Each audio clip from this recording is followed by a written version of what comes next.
chers Louvets, chers Louvets, chers amis. Alors oui, c'est vrai, c'est un réel plaisir et une grande joie que d'entamer cette nouvelle année à vos côtés et de vous retrouver à l'espace Robert Hossein autour de ce traditionnel repas déjeuner. Alors qu'avec les élus du conseil municipal qui m'accompagnent aujourd'hui, nous attendions encore cette année ce grand rendez-vous convivial afin de pouvoir prendre le temps d'échanger, ce qui a été le cas déjà. Nous allons poursuivre dans le cours de l'après-midi avec vous, les aînés, les seniors, les sages de notre cité. À tous. Vous étiez 900 l'an dernier, tout à fait, et cette année vous êtes presque 1050. Donc soit 150 de plus que l'an dernier, c'est très bien. C'est donc que ce repas est un rendez-vous annuel incontournable et nous en sommes ravis. Alors on va commencer par de bonnes nouvelles. Ne vous inquiétez pas, je ne suis pas en campagne politique, mais je vais quand même vous dire où nous en sommes, parce qu'on me pose des questions tout le temps. Où en sommes-nous? Vous ne faites rien, où vous faites, etc. Alors je vais vous dire quelques petits mots sur des points essentiels qui vous concernent, vous, pour tous, je pense, les habitants de l'île. Le premier, c'est la remontée de la courbe démographique. En effet, pour la première fois depuis 30 ans, elle est positive. Presque 14 000 habitants. Nous remontons en charge, et ça c'est très bien. De nouveaux résidents viennent s'installer à Lourdes et ça participe au dynamisme de notre ville. Je vous le rappelle parce qu'il ne faut pas oublier qu'il y a eu un crash économique sans précédent en 2020 avec une ville morte à cause du Covid. Et un plan de relance avait été mis en place par l'État pour sauver tous les commerces, les hébergeurs et le bassin de l'emploi. Je vous rappelle qu'il y avait 2200 chômeurs au mois d'octobre 2020. Mais il a fallu, après ce plan de relance, construire une stratégie pour le Lourdes de demain. Il s'appelle donc le plan Avenir Lourdes, dont vous avez entendu parler, mais qui est compliqué un peu à expliquer. Alors je vais essayer rapidement de vous dire ce que c'est. Il faut que ce soit un repère pour vous. Ce plan Avenir Lourdes, ça a été initié par le chef de l'État, je dis bien le chef de l'État, le président de la République, qui est venu ici et qui a initié ce plan et qui amène la présidente de région, Mme Delga, monsieur le président du département, M. Pellieu, et monsieur le président de l'agglomération, Gérard Trémège, à former un comité de financeurs qui assure 80% des financements des projets que nous portons et qui vont voir le jour dans les mois prochains. Ça a déjà commencé pour certains. Grâce à ce plan, la ville se transforme et va se moderniser dans les années à venir. C'est nécessaire. Je remercie toutes ces personnalités qui nous aident. Néanmoins,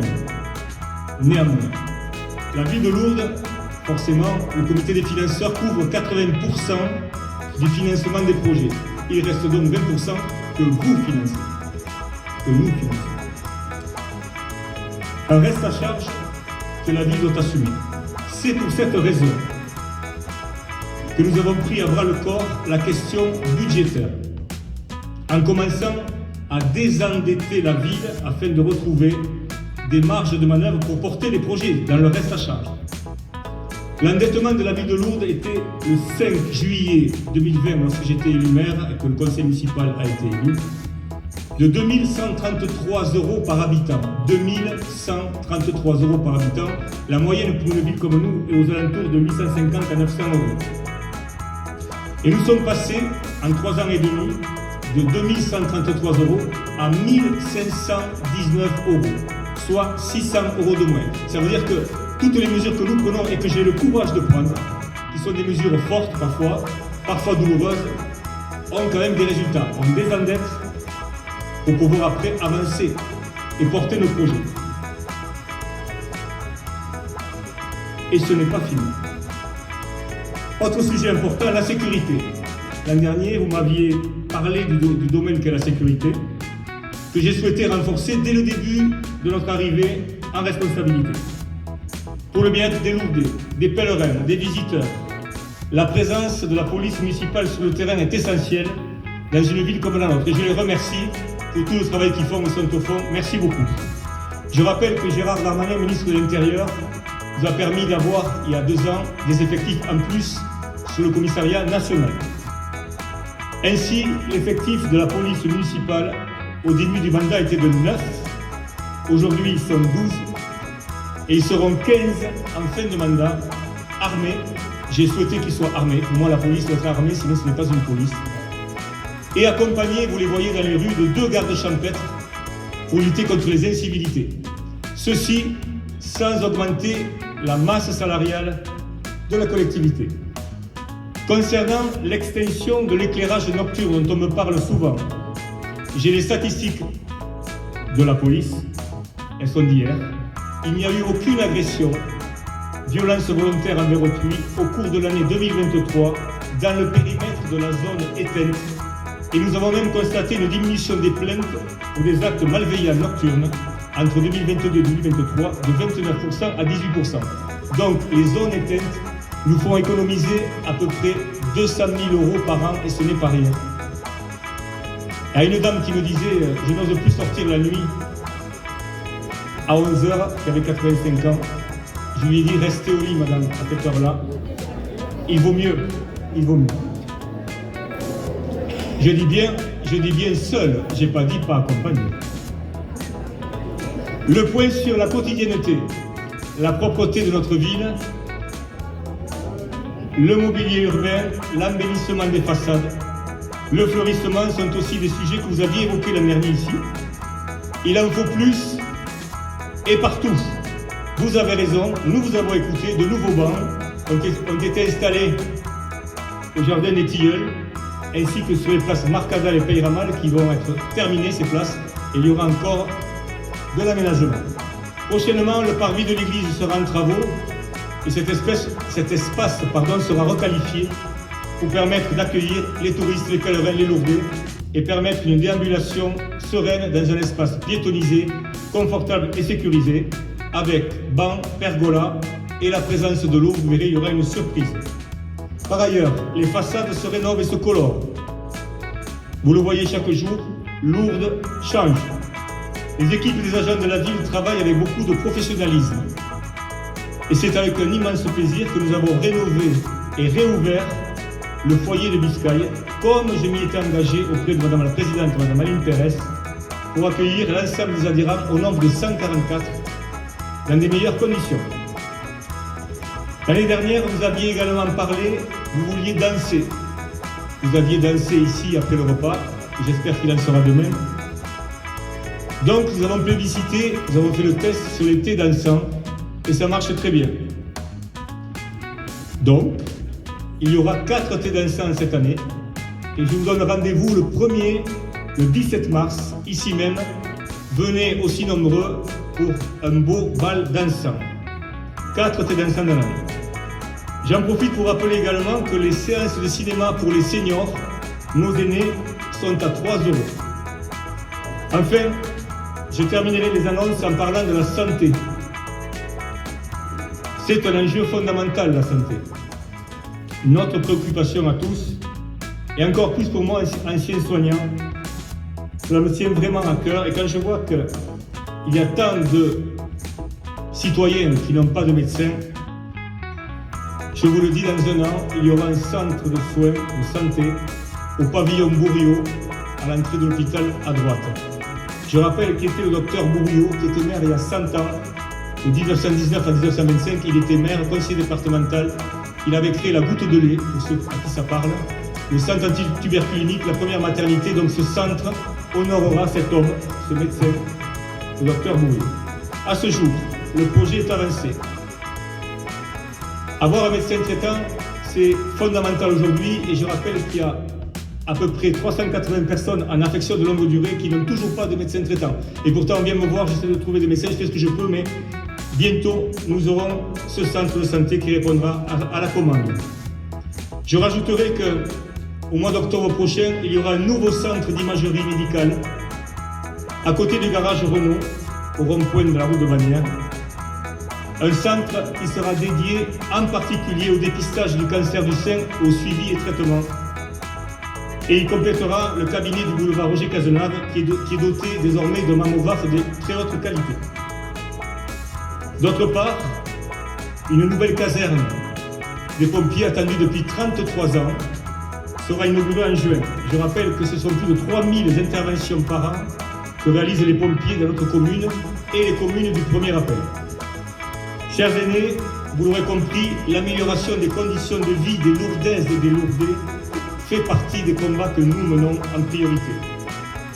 Certes, rien n'est jamais parfait, mais l'intensité, la sincérité et le devoir sont au rendez-vous. Je vous prie de me croire.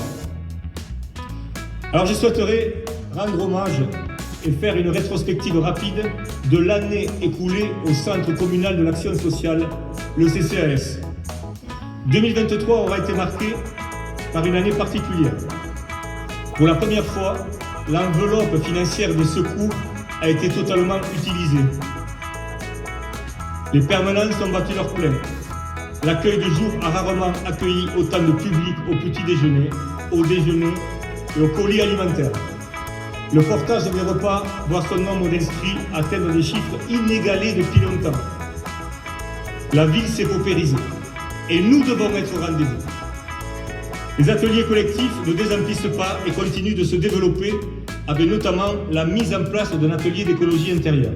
La journée bleue d'octobre a accueilli plus d'une centaine de personnes seniors, encadrées notamment par des jeunes du centre socioculturel. Je les remercie. Ce fut un grand moment intergénérationnel.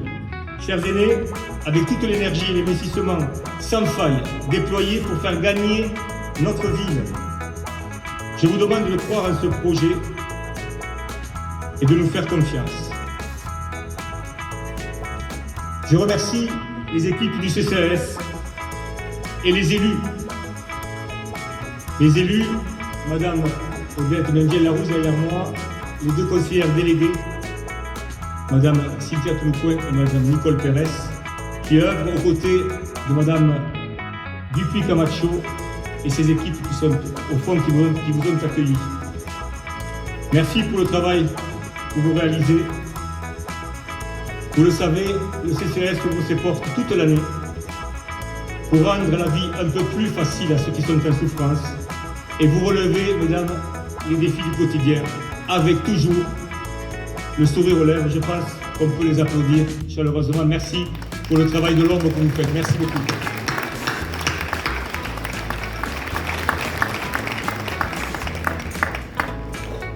Je voudrais remercier aussi les partenaires du repas, Monsieur Yannick Létoré, traiteur, qui va nous régaler comme l'année dernière, qui est très arrangeant, Monsieur Létoré, parce qu'en ces périodes d'augmentation de prix, il n'a pas augmenté ses tarifs. Il fait preuve d'une grande compréhension et d'une adaptabilité sans conteste. Merci, Monsieur Létoré. Merci beaucoup.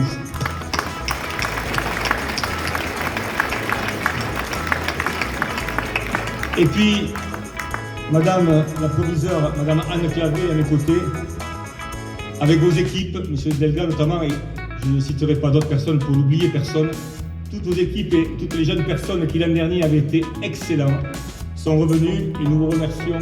Madame la proviseure, si vous voulez rajouter un mot, vous pouvez. Oui, je vais rajouter un mot. En tout cas, bonjour à tous. Je souhaitais remercier Monsieur le maire pour encore une fois cette année permettre au lycée de l'Arouza d'intervenir dans cet événement qui est un événement très important et qui permet à nos élèves de se confronter à un service auprès notamment des aînés. Les aînés qui pour eux, en tout cas c'est une rencontre, c'est-à-dire qu'aujourd'hui et sur les années précédentes, ce partenariat historique permet à cette jeune génération d'intervenir sur un événement de grande importance, de se confronter à un service exigeant, et ça fait partie de leur formation, mais aussi de vous rencontrer. Et c'est la rencontre de deux générations. Je pense qu'actuellement, notre société a réellement besoin de ces temps d'échange et de rencontres. Vous avez les uns les autres beaucoup à vous apporter. N'hésitez pas à échanger avec eux et à leur donner aussi, vous faire part de votre expérience de vie. Je pense que c'est très important. Et ils ont à cœur aujourd'hui de, encore une fois, participer à ce service avec leur formation qui est de grande qualité. Il y a les plus jeunes, les plus anciens, de la seconde à la terminale. Et chacun est fortement investi. Ils sont à peu près 55 aujourd'hui. Tous les enseignants sont sur le pont. Donc je les remercie pour cet investissement en dehors de leur temps de travail. Merci beaucoup. Notre petit message qu'on m'a demandé de donner, il y aura la traditionnelle pesée du jambon, dont les élèves vont passer avec 2 jambons parmi les rangs. Cette pesée est au bénéfice du foyer socio-éducatif du lycée de la Rosa et permettra des actions de type voyage, sorties culturelles qui complètent leur formation. Merci beaucoup, merci à vous.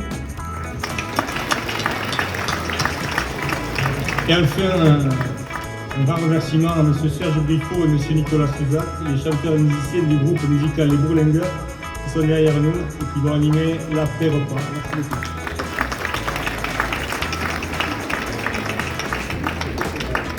Quelques remerciements aussi au service de la ville qui ont œuvré pour que ce repas ait lieu.